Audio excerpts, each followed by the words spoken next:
So maybe this is something you can also speak to, because you have an incredible profile and you're starting to now really grow and get recognition from a lot of these people. Yeah, so there is a movement where we make noise, and we'll share probably in the list. You can see the ex-handler. So we have even a lot of, now you cannot see who's liking, but we have some of the prime minister, politicians who like. We have even today, we have very big entrepreneurs, forgetting one of Y Combinator co-founder also. So it's, if we don't speak up, we may have laws to be changed, but we still have free speech in Europe. And one of our duty for ourselves, for our companies, for our shareholders, for ourselves, is to speak up and say what's wrong, right? At the end, there is a shift, mindset shift, is we're in a democracy, so our politicians, the ones who do the law, supposedly are representing ourselves and the interest of Europe.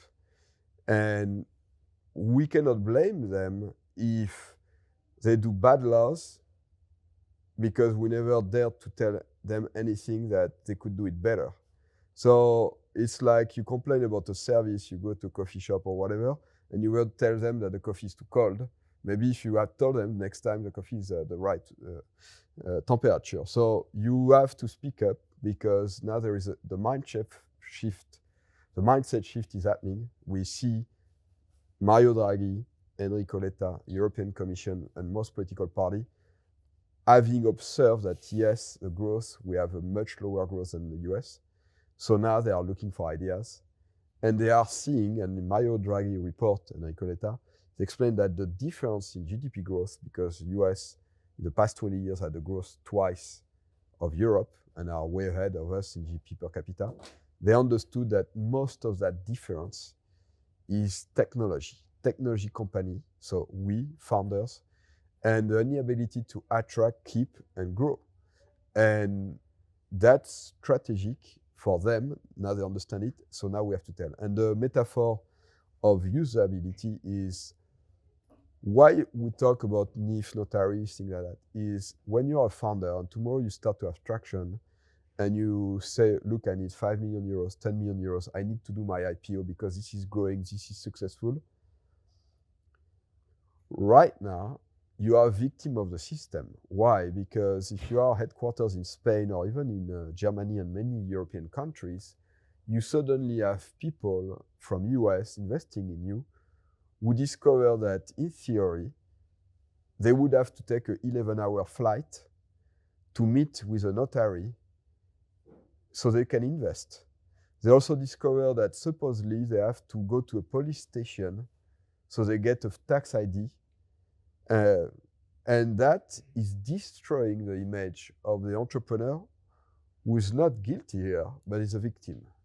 And we have to speak up, because that experience, if more politicians either hear it from you and from us, or come and experience it, they may reach the right conclusion that this is absolutely stupid way to lose investment and jobs in Europe. And we have here, we're in Barcelona, Cabify, Travel Perk, Typeform, huge success stories with unicorns, most of them. They are all politicians. Everybody say, oh, Barcelona startups. Technically, they are not. They are all headquarters in US. One of the #1 reason is notaries and the tax ID. And why? Because you could say, oh, notaries don't speak English. They don't use digital tools. And even if they were fixing this, you cannot have a system where a capital increase has to be real time, because you have time zones in this world and the earth is not flat. So how are you gonna get, when you do a round of financing, you may have investors from Silicon Valley, a 9-hour difference, from New York, from Australia, from Asia. Are you gonna wake up a notary in Spain or Germany at 4 a.m. to do that round? It's not possible. So at some point, what we ask for to our politicians, and we ask you entrepreneurs, they say, this has to stop. We have to bring common sense. And as Europeans say, maybe when people didn't know how to read and write, and to have somebody speak aloud and do a signature.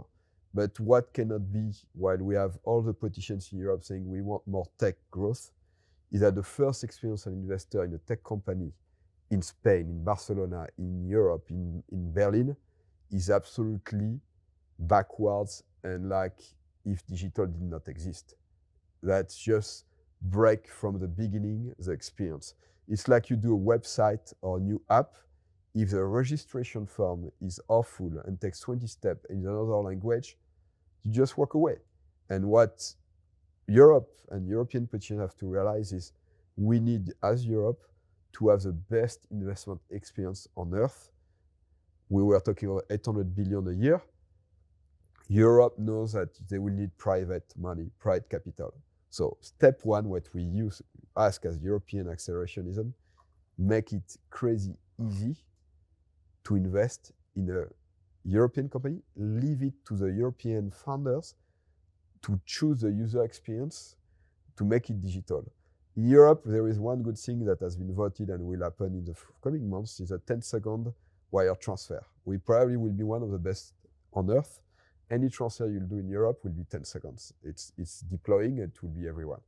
Why don't we do Europe? Let's build on this. Why don't we do the 10-second investment experience where we are even better than Delaware? And the movement, us, is we not aim for number 2 or number 3, which is very often too much the mindset in Europe.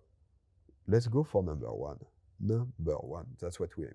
And the next stage, what we look is the life cycle of companies.